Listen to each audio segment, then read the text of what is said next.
Don't pay for chief, they pay for change.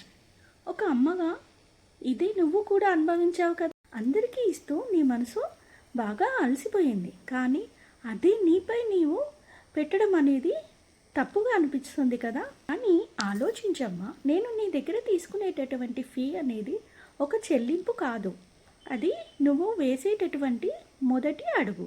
ఆ సెషన్లో నీకు సలహాలు ఇవ్వను, నీది నువ్వు నీ భావాలను హీల్ చేసుకునేటందుకు అవకాశాన్ని. మొదట్లో నువ్వు కన్నీళ్లు పెట్టుకున్న అమ్మవి, అదే ఇప్పుడు మిర్రర్లో చూస్తూ నవ్వుతున్న అటువంటి అమ్మవి. ఇదే నీలో వచ్చినటువంటి కొత్త మార్పు.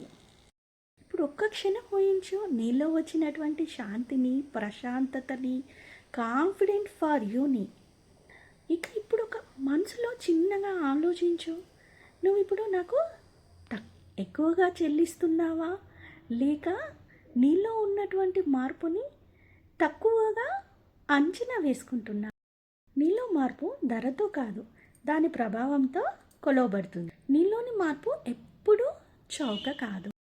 Remember, worth is not always remember then piece.